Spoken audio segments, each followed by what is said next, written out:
Qui était Noël Isidore Thomas Sankara? Cette vidéo est réalisée à des fins éducatives et historiques. Elle a pour but d'honorer la mémoire d'un grand leader africain et d'inspirer les générations futures. Voix off. En Afrique de l'Ouest, dans un petit pays appelé la Haute-Volta, naît le 21 décembre 1949 un garçon qui allait changer le destin d'un continent, Noël Isidore Thomas Sankara. Fils de gendarme, il grandit dans un monde d'injustice, mais développe très tôt un esprit critique, un amour pour la lecture et une discipline militaire exceptionnelle. À seulement 19 ans, il part étudier à l'Académie militaire d'Antsirab à Madagascar. Là-bas, il ne se contente pas de suivre la formation militaire. Il s'imprègne des idées révolutionnaires, du marxisme et de la lutte contre l'oppression. Il vit les soulèvements populaires malgaches et comprend que le peuple peut devenir acteur de son propre destin. L'arrestation du 17 mai 1983. En 1983, Sankara est nommé Premier ministre. Son ton direct, sa pensée panafricaine et ses critiques du néocolonialisme effraient les puissances étrangères et la bourgeoisie locale. Le 17 mai 1983, il est arrêté avec l'appui de la France dans une tentative d'étouffer sa voix.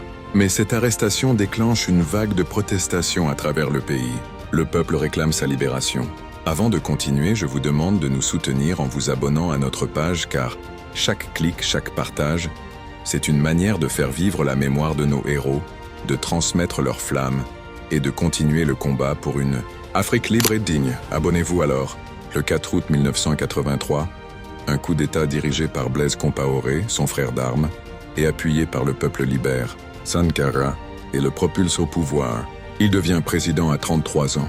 Il rebaptise son pays Burkina Faso, ce qui signifie le pays des hommes intègres. Son programme est clair. Lutte contre la corruption, autosuffisance alimentaire, justice sociale, éducation et santé pour tous. Il lance de vastes campagnes de vaccination, construit des écoles, réduit les salaires des ministres, y compris le sien, et vend les voitures de luxe de l'État pour financer des projets sociaux. Il plante des millions d'arbres pour lutter contre la désertification et affirme que l'Afrique doit se libérer du joug de la dette étrangère. Il milite aussi pour l'émancipation des femmes, interdit les mutilations génitales féminines, les mariages forcés, et impose l'égalité salariale. Le discours historique à l'ONU. En 1984, Sankara prononce un discours historique à l'ONU. Il s'y adresse aux puissants sans trembler. La dette ne peut pas être remboursée. Si nous payons, nous mourrons. Si nous ne payons pas, nous vivrons. Nous ne pouvons pas être les esclaves éternels de ceux qui nous ont colonisés. Ce discours fait le tour du monde.